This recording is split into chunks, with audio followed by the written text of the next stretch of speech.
Hello po, magandang gabi, magandang umaga kung nasaan man kayo panig ng mundo 'no. Ayan, so ang ating, reading ngayon ay pick a card reading. Cleanse muna natin sila, ang ating mga baraha dito, ang ating mga stones, ang ating mga evil eye. Ayan, so meron po tayong dalawang stones dito ha. Ito po ang red stone at ito po ang ating black stone. Ang reading po natin is for the month of May. Okay po. So mamimili lang kayo, pick a card reading and then babasahin natin yung mga kaganapan sa inyo sa buong month ng May po. Okay? So pili na po kayo kung ano po yung sa tingin ninyo ay tinitibok ng inyong puso. Ayan. Okay po, pili na po ha. Okay, so para sa pumili ng ating redstone, ayan, ito ang inyong magiging kapalaran sa buong buwan ng Mayo. Spirit guide, give me the message. Spirit guide, give me the message. Spirit guide, give me the answer, please. Okay, na-shuffle na natin kanina. Oh, ang bilis. Na-shuffle na po ito kanina, no? So, tingnan lang natin. Three of Wands. Ang sabi po rito, magkakaroon kayo ng isang mga activity, ano? And yung iba naman sa inyo is moving forward na. Ayan. So, kaya Three of Wands. And meron din tayong High Priestess. Malakas dito ang ating water sign. Ang mga High Priestess talaga, ano yan, matatalino po ha. Kung mag-isip talagang ano, ibig sabihin pinapagana yung isip ha, bago yung puso po. Tingnan pa nga natin kung anong mga kaganapan sa pumili ng ating redstone. Okay po. Kung anong mga lalabas pa. At kaganapan po ito ha for the month of May. Ayan. Salamat po sa lahat ng nagsasubscribe. Ay naku po, meron tayo ditong Three of Swords. So yung iba sa inyo magkakaroon ng heartbreak ha. Okay, mga may matutuklasan third party. Malakas dito ang air sign. Ayan. Salamat po ulit sa nagsasubscribe, nagla-like, ayan, nagsha-share ng ating mga video at lumaki na talaga ang ating pamilya, no? So some of you magkakaroon ng kakulangan sa financial, no? Medyo magigipit. Ayan, meron po tayong Five of Pentacles. And check pa nga po natin kung anong kaganapan sa pumili sa ating redstone. And the Emperor. So, ang ilan naman sa inyo ay magiging stable, ano? Or merong nagpapayo na merong may edad. Ayan. So, kung meron dito na may problema, no? Ayan, meron siyang hinihinga ng payo na medyo may edad na, ha? Okay. Ano pa ba? Tingnan natin. So, if ever magkakaroon ng problema, dun sila hihingi ng payo, no? Sa may mga edad na yun. And Two of Pentacles. So, some of you naman po, naghahanap ng balance, yan. Magkakaroon ng decision making this month, ha? So, kailangan daw po balance, puso at isip, yan. So, magkakaroon ng balance, pagbabalanse ng pagdesisyon po, ha? Yan. Sa mga gusto po ng tarot reading, pwede niyo po akong i-message sa Mystic Tarot. Ayan. Donation lang po tayo doon. Any amount po yan, maluwag sa puso po namin tinatanggap po, ha. And lahat ng donation po, alam niyo na yan kung saan napupunta. Yung sa mga alaga natin yan, ha. So, ano pa po ang in-store para sa mga pumili ng redstone. Ayan. Parang wala nang gustong lumabas. Hindi, meron po yan.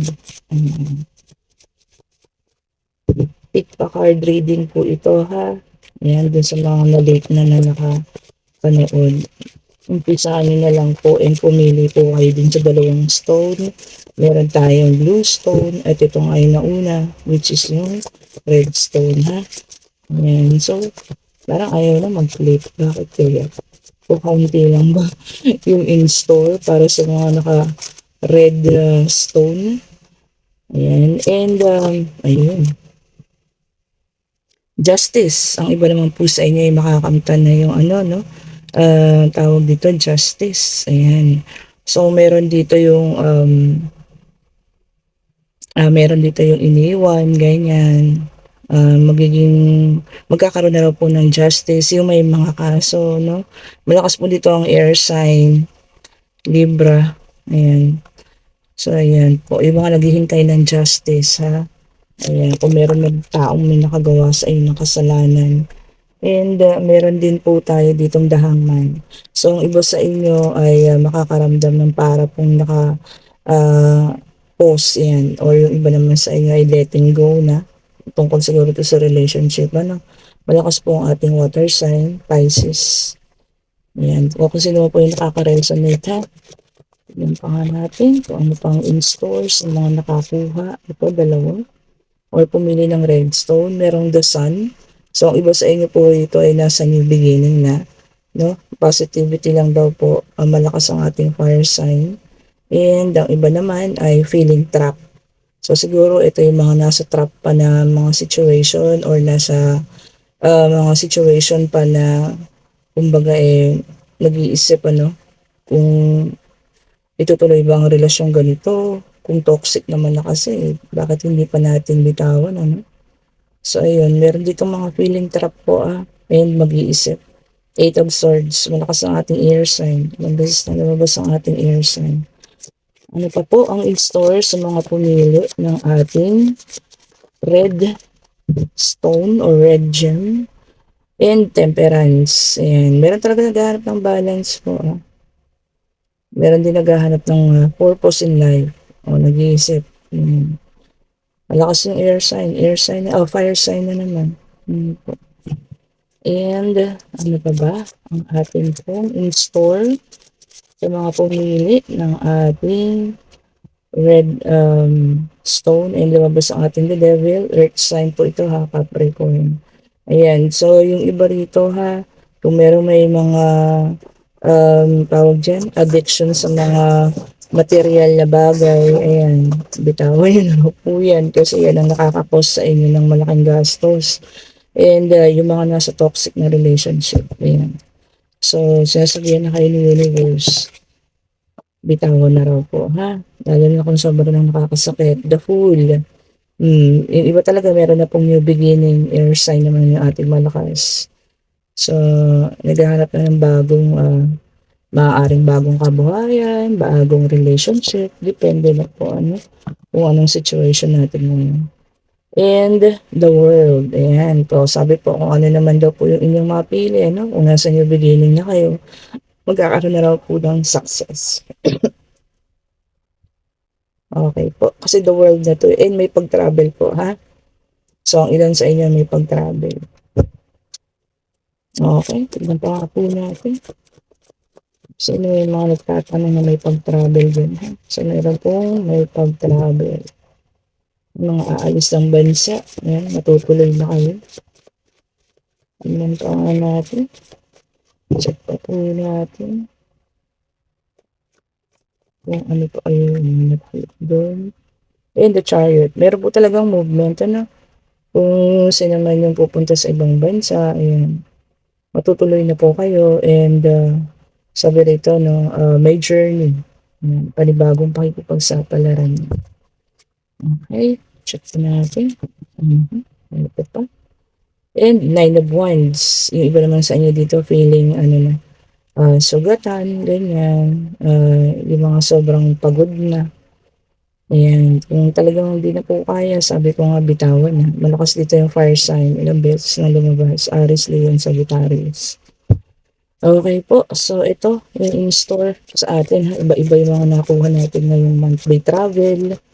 Meron naman yung ibang nasasaktan na. Ayan, bumitaw na raw kayo. And meron magdidesisyon, May decision making na gagawin. Meron naghahanap ng balance. Ayan. And the lovers, ayan, iba naman sa'yo makakatagpo na ng bagong pag-ibig, new relationship, magkakaroon din yung iba ng union, merong mga reunions, ayan. Po, ha? And then, check na natin kung ano itong nasa ilalim ng ating red stone. Okay, Nine of Cups, ayan, kasaganaan naman para sa ilan. So, yung iba kung nag-iintay ng ating mga incentive, ayan, and yung mga bonuses, and po makakamtan na malakas din dito yung ating water sign po, ha? Pisces, Cancer, and Scorpio. Kasi puro cups po yan, puro tubig. Okay, so kung meron kayong iniintay na pera po or incentives, bonuses, mga ganyan. So, makukuha niyo na siya. And meron din pong bagong project po ha, para po dun sa ilang. Okay, so ito po ang pumili ng ating Redstone. Sana nagustuhan niyo yung reading ha. Medyo maraming pagdidesisyonan and yung mga dapat na bitawan ng relasyon, bitawan na po ha. And sa financial naman, meron yung iba stable po ha. And yung iba naman daw po mag-ingat sa paghawak ng pera. Okay po. Thank you so much po and ito po ay gabay lamang ha at no specific gender kung sino po yung makaka-resonate. Bye-bye po. Okay, so ito naman para sa ating pile number 2, ang pumili ng ating blue stone. Ayan, blue po yan ha. Mukha lang siyang itim sa malayo. Tignan natin kung anong magiging kapalaran sa buong buwan ng Mayo. Spirit guide, give me the message. Spirit guide, give me the answer, please. Okay, tignan nga natin kung sino ang pumili ng ating blue gem. So, lumabas ang ating Ten of Swords. Ayan, may ilan po sa inyo na hanggang ngayon ay nakakaranas pa rin ng sakit ha. And magkakaroon po ng endings. Ayan, painful endings. Kasi naman yung mga nasa relasyon. Ten of Swords po. Meron din po sa inyo ha, ingat-ingat yung sa iba. Baka meron mag-betray. Ayan, this month of May po ha. Kung sino man yung pumili ng ating blue gem or blue stone.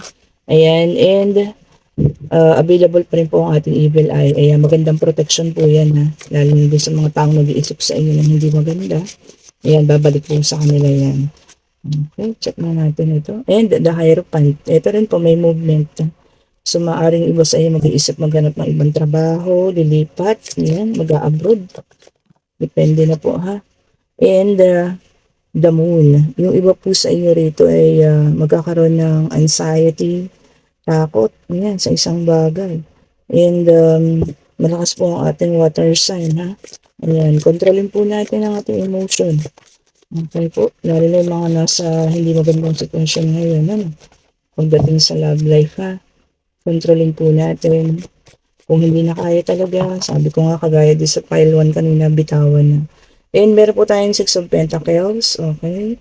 So, ibalanse lang daw po ang pagbibigay at ang pagtanggap, ha? Huwag naman daw po yung puro bigay. Ayan, and isipin din naman daw po yung sarili, ha? Okay, and meron po tayo ditong 3 of Pentacles. Ayan, malakas ang ating earth sign, ha? Taurus, Virgo, and Capricorn. Maaring meron kayong pag-uusapan ano, sa trabaho. Meeting po, tungkol po yun sa trabaho. Maaring itatawag kayo.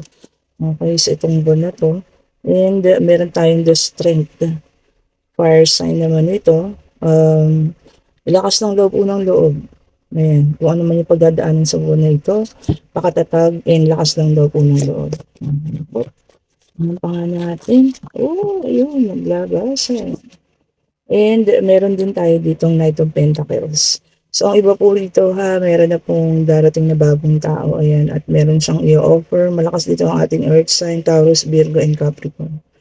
Ayan, meron din dito sa inyo na merong nag-iisip na mag-invest. Yan, pag-isipan daw pong mabuti. And parehas, lumabas ang ating the devil, yung may mga addiction, material things. Ayan, addiction sa love, hindi mabitaw-bitawan, pag-isipan na raw po. Ha? Okay, and 8 of Wands. Meron po talagang nasasaktan. Ayan. And magkakaroon din ng quick decision. And meron pong air travel ha. So, pwedeng ito yung mag-abroad. So, siguro kung nasaktan ng husto, no? Alis na lang. Yun ang magiging decision. Okay, and lumabas po ang ating Ten of Cups. Ayan, kasaganaan din. And yung iba sa inyo ha, nag-iisip na magpakasal, maaring this month of May. Malakas ang ating water sign, Cancer, Scorpio, and Pisces. Ayan. So, ayan, nag-iisip na magpakasal, bumuo ng isang pamilya. Yung sino man yan, mga nakaka-resonate niyan. Congratulations sa inyo. And kayo po ay nalagay na sa tahimik na buhay. Ayan.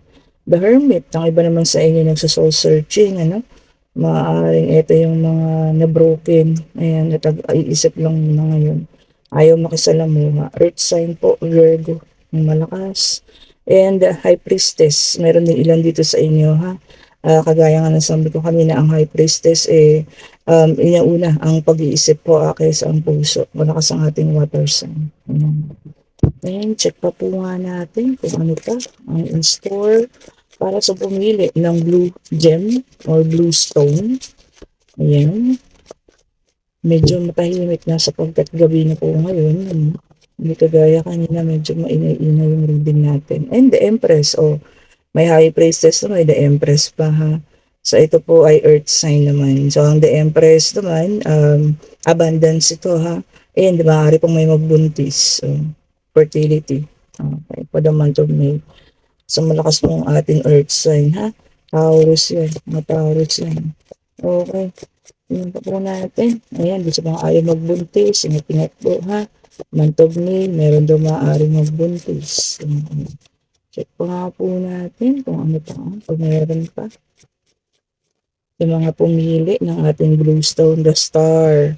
Ayan, yung iba naman po sa inyo ay nagkakaroon ng renewal of spirituality. Ayan, mas lumalapit sa ating Panginoon. Maganda naman po yun. Ano? Siguro nagkaroon ng problema. And mas malapit siya sa Panginoon ngayon. Okay, and meron din tayo dito Ten of Wands. Meron pong nasaktan ng sobra. Meron yung napapagod na, no? Kumbaga maraming dala-dala sa kanyang balikat. Yan. And meron din tayong sobra dito kung magtrabaho, hard work. Fire sign naman dito, no? Aries, Leo, Sagittarius. Yan. So, dun sa mga sobrang magtrabaho, no? Kailangan daw po pahinga naman, magbakasyon. So, ang ilan sa inyo ay magpipili na magbakasyon, ha? Lalo na yung mga nag-hard work. Yung natin po umusli na ito. And temperance, ang iba din sa inyo ay maghahanap ng balance. Pareha sa file number 1 kanina. Ayan po. Naghahanap ng purpose, finding meaning, may katanungan sa isip. Gustong malaman ng kasagutan, ha? Ayan, iba sa inyo may iniisip. Ayan po. At gustong maghanap ng kasagutan. Ayan. Kung gusto niyo po malaman, kontakin niyo lang po ako sa ating Facebook page, Mystic Tarot ha. Baka ako po yung makabigay sa inyo ng kaliwanagan kung ano man nasa inyong isipan. Ayan. So ano pa po ang store sa pumili sa ating blue stone or ating blue gem. Parang wala na gusto nyo guys. Okay, ito na nga. And yung iba po sa inyong pagtutuunan ng pansin ay pangkuang kabuhayan. Ayan. So, ito yung kanyang nasa isip ngayon. Ano? Puro hard work lang. Okay. Ano po ito ha? Eight of Pentacles, Earth sign na naman. Okay po, Taurus, Virgo, and Capricorn. Tignan nga natin kung ano yung nasa bottom of the deck natin dito. Lovers. 2 cups. Okay po. So, dito naman, mas malakas dito yung mga sa pag-ibig ha. Kaya, ang daming lumabas na sugatan dito eh. So, maaaring magkaroon ng mga breakup, maaari din magkaroon ng mga reunion po ha. Maaaring may magbalik, maaaring meron din pong umalis. Okay po. So, kung nasaan mo kayong sitwasyon, lagi lang pong huwag kakalimutan magdasal tayo at ihingi po lahat ng guide sa ating Panginoon ha. Ayan po. Kung sino man yung mga iiwanan dyan or magkakaroon ng heartbreak, no, na tinatawag, wag po natin kalimutan tumawag sa ating Panginoon, ha? And dun sa iba naman na magkakaroon ng ibang mga reunion, kung kayang bigyan ng second chances, bakit ba hindi? Okay po. And available pa rin ang ating mga evil eye and ang ating amethyst bracelet po ha. Ito po sa akin medyo matagal na yan pero tignan nyo naman hindi nagbabago ang kanyang itsura. Ano po, hindi ko na siya tinatanggal. So ganyan na po siya. And kung sino man po ang nakaresonate dito sa ating file number 2 at sa ating file number 1, dasal lang po. And kung gusto niyo po ng kalinawan, clarity, pwede po kayo magpa-reading sa akin. Donation lang po yan. And yung po mga gusto pa rin mag-avail ng ating healing oil. Ayan, marami na pong natulungan yan. Marami na pong nag-uusap na yung mga dating magkarelasyon ngayon na ipinagdasal natin sa healing oil. Okay po, and sa lahat po ng nagkagusto ng ating reading ngayon na nagustuhan ng ating reading, pa-like po, pa-subscribe, and hit the notification bell para po lagi kayong updated sa ating mga i-upload na mga video.